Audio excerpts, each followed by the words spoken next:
Day 2 was the highest grossing day in the history of Book 2 at the Tattersalls October Yearling Sale. So how would Day 3 compare? Well, with another record.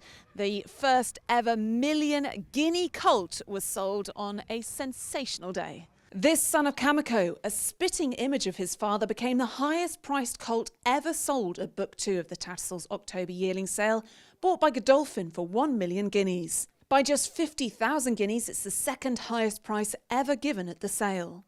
The colt, an own brother to Grade 1 winner New Century, was bred and consigned by Tweenhills Farm and Stud. It's obviously very sad to see him go at all, because horses like this are horses that change things. But he's changed something in the sales ring here, which is great to see.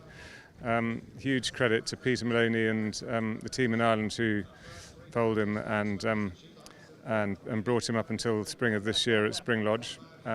He's then come to Tweenhills and been on the farm since then, and prepped by Scott and Ivo and Pete and Tallulah, the superb girl who led him around the ring. Charlie Appleby hopefully will end up with him, and Godolphin, and he loved him from the second he saw him. All done and sold at 1 million. Anthony Stroud, thank you very much indeed. 1 million buys. He's the most beautiful horse, a really good mover, very light on his feet. The full brother's extremely good, and he's a lovely horse to go to Milton Paddocks. Two-time Group 1 winner Sharon is one of the headline Book 2 graduates, and his owners Sumbe went to 750,000 guineas for this Territories colt sold by Oaks Farm Stables. He's an own brother to the multiple group place performer Mazzetto, but the stud also have Group 1 winner Lizette by Territories, so they're hoping that lightning will strike twice. Very easy horse to like, a lot of quality about him, great walk. Mare's already produced a nice horse. The sire's working for us, and the boss sometimes feels an attachment to those things that have worked in the past. She's already produced something, a young mare, so let's hope. The record prices this week have given sellers plenty to celebrate, and yet again the team from Folan Bowen Bloodstock were left speechless after they sold this too darn hot filly for 460,000 guineas to Stroud Coleman Bloodstock. I was hoping for 200.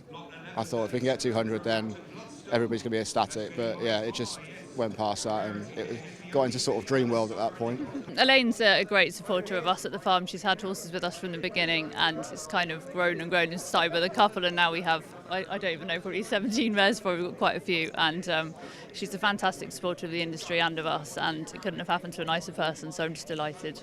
So on conclusion of the Book 2 Yearling Sale, Jimmy George reflects on 3 fantastic days at Park Paddocks. And obviously after the excitements and the extraordinary results from Book 1 of the 2024 Tattersalls October Yearling Sale, I guess there was a measure of cautious optimism, or maybe heightened optimism, going into Book 2 of the October Yearling Sale, and the strength of Book 1 was very much replicated over the past 3 days. Extraordinary level of trade, just as we saw in Book 1.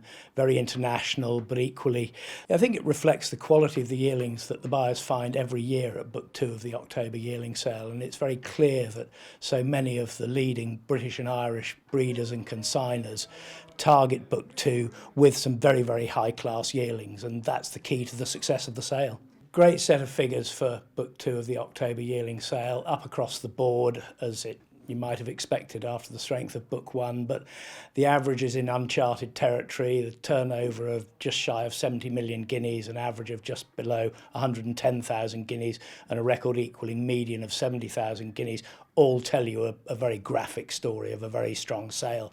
And in addition to that, the sheer number of horses selling for 200,000 guineas or more is pretty extraordinary. There were 93 yearlings that made 200,000 guineas or more. The previous record for this sale was 58, and that is comfortably more than at any other European yearling sale, except, of course, Book 1. So, yeah, I think pretty staggering figures all in all, and a reflection of a very, very strong sale. The obvious highlight of the sale was the 1 million guineas Kamiko colt, who came from Tweenhills Farm, very appropriately, who stand Kamiko, obviously. He was a full brother to their Group 1 winning or Grade 1 winning colt, and he was an outstanding individual, deserved to be the top price of the sale. He's also a record-breaking colt for this sale, highest price ever was a filly who made 1,050,000 guineas, but he's the highest price colt ever sold at Book 2 of the October Yearling Sale. So yes, a fitting tribute to an extremely strong sale. I think the significance of the record equalling median is that this was a sale which had enormous depth. The top of the market was spectacular, but this was backed up by a very solid market at all levels and reflected equally a very diverse team of buyers, very strong overseas presence, Australians, Americans, Hong Kong buyers, buyers from throughout the Gulf, all making a very strong impact. But equally the domestic buyers played a very big part in the success of the sale. I think the wider significance of what we've seen unfold at both Books 1 and Book 2 of the Tattersalls October Yearling Sale is a shot in the arm for the entire British and Irish thoroughbred industry. This has been a real success story, and it's been fantastic to see so many people so richly rewarded. So as Book 2 ends on a high note, we move very swiftly on to Books 3 and 4 of the October Yearling Sale, and we can very much hope that the strength we've witnessed in Books 1 and 2 rolls on to the very end.